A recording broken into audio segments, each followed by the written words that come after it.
Bueno, hoy nos metemos de lleno en una polémica de las buenas.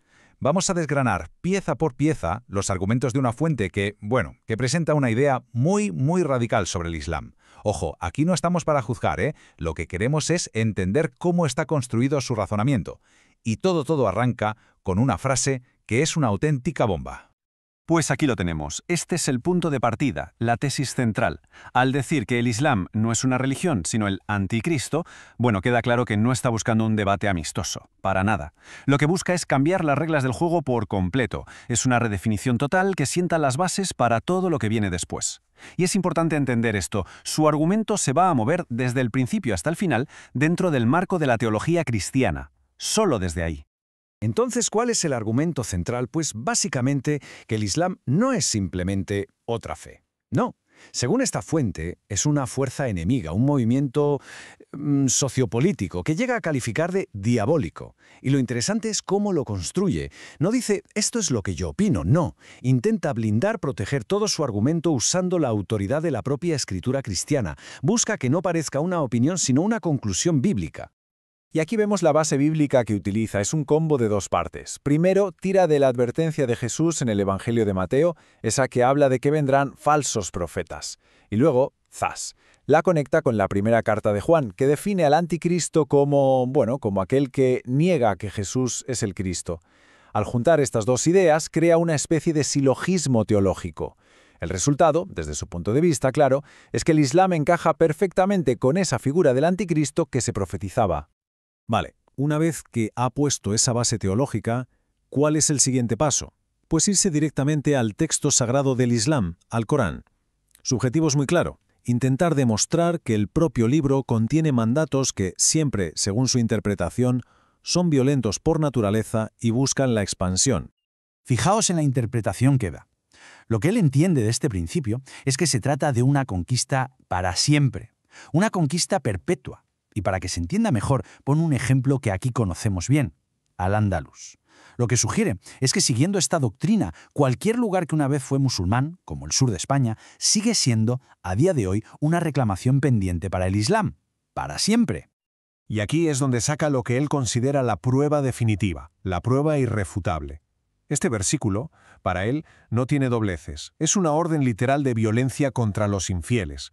Y ojo, porque en su análisis, ese término, infieles, incluye a judíos y cristianos. Así que, para este ponente, esta cita es la que desmonta por completo la idea de que el Islam sea una religión de paz. Llegados a este punto, el argumento da un giro conceptual. El ponente crea un contraste total, absoluto. Por un lado, dice, tenemos el cristianismo, que se resume en una sola palabra, amor. Y para ello cita la primera carta de Juan. Y por otro lado, lanza una afirmación que la verdad es bastante sorprendente. Asegura que esa misma palabra, amor, no aparece ni una sola vez en las 114 suras del Corán. Con esto lo que busca es dejar claro que la diferencia no es de matices, no, es una diferencia de esencia, de raíz, entre las dos religiones. Bien, ya hemos visto el texto. Ahora, la crítica se centra en la figura clave, en el fundador, el profeta Mahoma. ¿El objetivo? Pues construir un retrato, una biografía que ponga en tela de juicio su moralidad y, en última instancia, la naturaleza divina de toda su misión. Todo claro siempre desde la perspectiva de esta fuente. Y empieza con un número, 55. ¿Qué es 55? Pues según su investigación, es el número total de mujeres que hubo en la vida de Mahoma, contando esposas y concubinas. La cifra no la da por dar, se presenta para lanzar una pregunta al aire. ¿Cuál era el verdadero enfoque de su vida? Insinúa que había una dedicación a lo terrenal, quizá por encima de lo espiritual. Y no es el único número, luego viene otro, 99. El ponente afirma que 99 son las batallas en las que Mahoma participó en un periodo de solo 10 años. 10 años, 99 batallas. Entonces, al sumar esto al dato anterior, el de las mujeres, construye una pregunta muy directa, pensada para que la gente dude. ¿Estamos hablando de un líder espiritual o más bien de un caudillo militar y político? Pero no todos son cifras. El ponente va más allá y entra en acusaciones morales muy concretas. Por ejemplo, saca a relucir el matrimonio con Aisha cuando ella era una niña de 6 años y él tenía 53. También menciona que se casó con la exmujer de su propio hijo adoptivo. O cómo, citando la Sura 8, se quedaba con todo el botín de guerra para él y para Dios.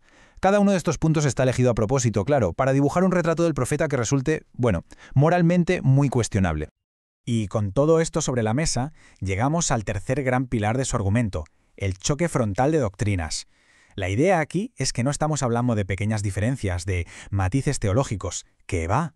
Habla de contradicciones que no se pueden reconciliar. Lo que sostiene es que el Islam, en su misma estructura, está diseñado para negar y, de hecho, para reemplazar los pilares más sagrados del cristianismo. Y este cuadro lo ilustra a la perfección. Vemos cómo la narrativa islámica, siempre según esta fuente, le da una vuelta completa a momentos clave del cristianismo. La natividad, por ejemplo, pues no es en un pesebre, sino en el desierto bajo una palmera. La crucifixión, que es la base de la fe cristiana, pues, según el Corán, simplemente no ocurrió. Y para rematar, el papel de Jesús como el alfa y la omega es sustituido por Mahoma como profeta final. Para el autor de este análisis, que quede claro, esto no son detalles sin importancia, son ataques directos al corazón mismo del cristianismo. Y llegamos al final, y aquí el argumento da un giro sobre sí mismo, como una peonza. La crítica ya no es solo sobre el Islam, ahora es sobre quién puede hablar con autoridad sobre el Islam. Es un movimiento muy hábil. Su objetivo es descalificar de entrada a los expertos académicos, para, a continuación, establecer sus propias reglas sobre quién sabe de verdad el tema. Con esa frase, yo no sé de dónde sacan estos títulos, básicamente se carga de un plumazo toda la validez de los islamólogos y orientalistas modernos. Su desconfianza en el mundo académico es total, absoluta. ¿Y entonces qué propone él como alternativa? Pues se presenta a sí mismo, pero no como un experto cualquiera, no. Se presenta con unas credenciales muy específicas. Doctor en filología árabe y también doctor en ciencias religiosas. Y aquí es donde detalla su lista de requisitos. Y es una lista larga, ¿eh? Para él, un experto de verdad tiene que saber de todo. De la historia de Arabia antes del Islam, de la vida completa de Mahoma, tiene que entender el Corán y su contexto, conocer las distintas escuelas de leyes islámicas, dominar cosas como el tafsir, que es la interpretación, pero, y aquí viene la clave, añade un último requisito que lo cambia todo. Tiene que conocer la Biblia, y no solo eso, tener fe cristiana. Claro, es un listón que pone tan alto que en la práctica, pues, casi nadie puede saltarlo. Él y quizá unos pocos más. Y así llegamos al final, con una pregunta fundamental flotando en el aire. Al poner en duda quién es un experto y quién no, lo que esta fuente sugiere es que el conocimiento sin fe no vale mucho, que es superficial. Y esto nos lleva a una reflexión final. Entonces, ¿quién está realmente cualificado para hablar de asuntos de fe? ¿Alguien que ha estudiado mucho? ¿Un académico? ¿O alguien que vive esa fe desde dentro? La respuesta a esa pregunta, bueno, quizás sea la clave de todo el debate entre religiones.